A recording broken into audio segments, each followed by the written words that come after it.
彼の名は中二君。今回はラオス旅行11泊12日の総額費用を公開。早速だが費用の総額は29,251円だ。次に内訳を公開していく。まずは食費。食費の費用総額は1243円。たらふく食ってたらふく飲んでこの金額。コスパ最強ランキング上位にノミネート間違いなしだ。ラオス料理はタイ料理と似ていて、イメージとしてはタイ料理をさらに優しい味付け、質素にした料理という印象だ。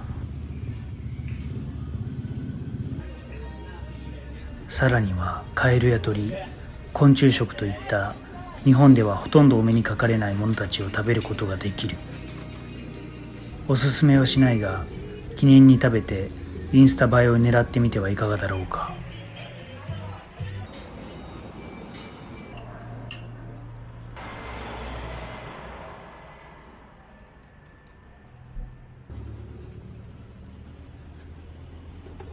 ラオスとタイでドハマりしたのがスムージー。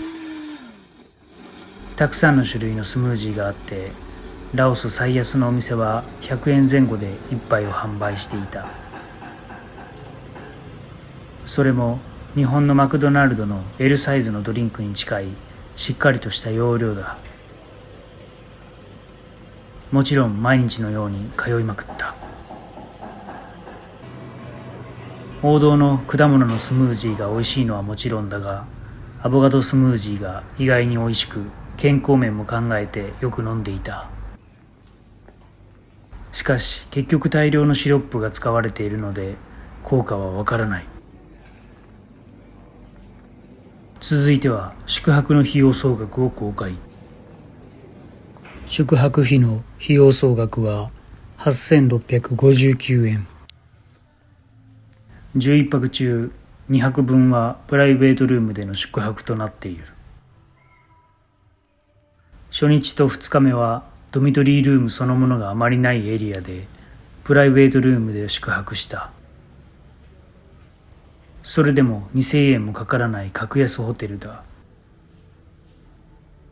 2024年現在の東京で同じ条件のホテルなら間違いなく1万円を超える。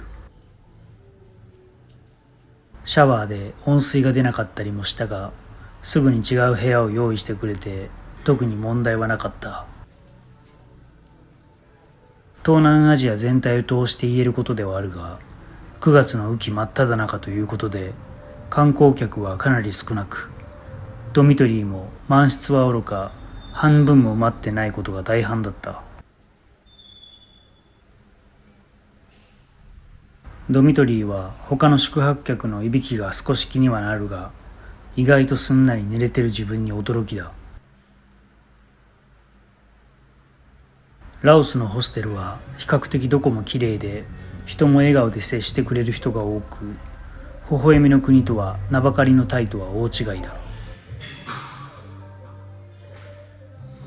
朝食付きのホステルでも1泊1,000円を切ってるところが大半で、貧乏旅をするならラオスはコスパ最高の国の一つだ。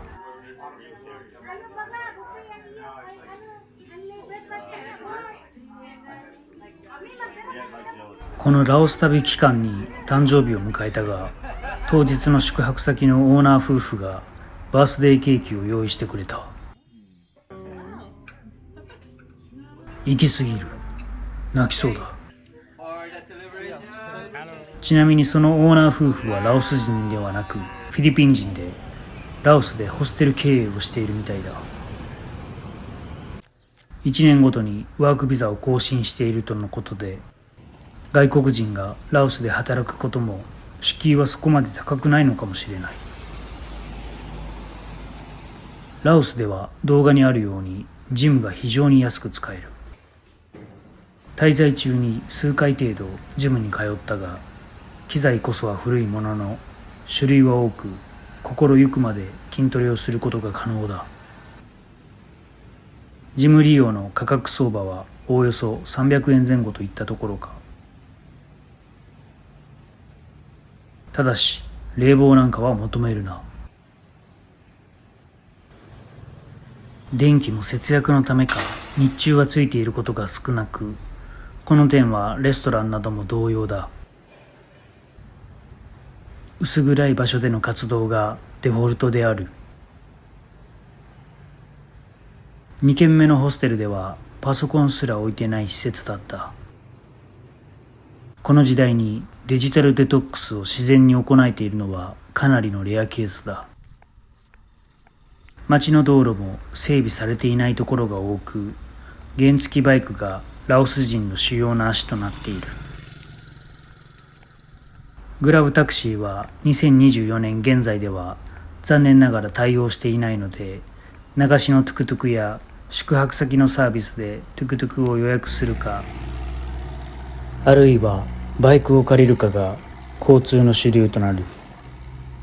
ちなみにラオスではノーヘルの二欠三欠は現地人にとっては当たり前となっている。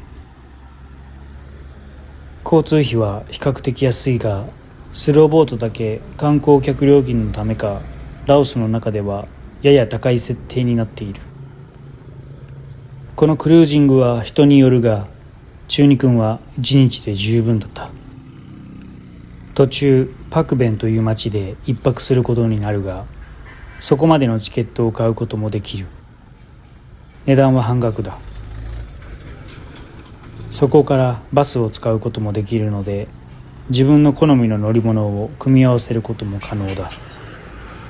中国鉄道はスローボートに次いで高価な乗り物にはなるが、快適でおすすめの乗り物の一つだ。ゲートでは飛行機と同様で持ち物検査があったりと、セキュリティが厳重に行われる。人気なのかローシーズンでもほぼ満席だったので、利用の際は早めの予約が必須なのかもしれない。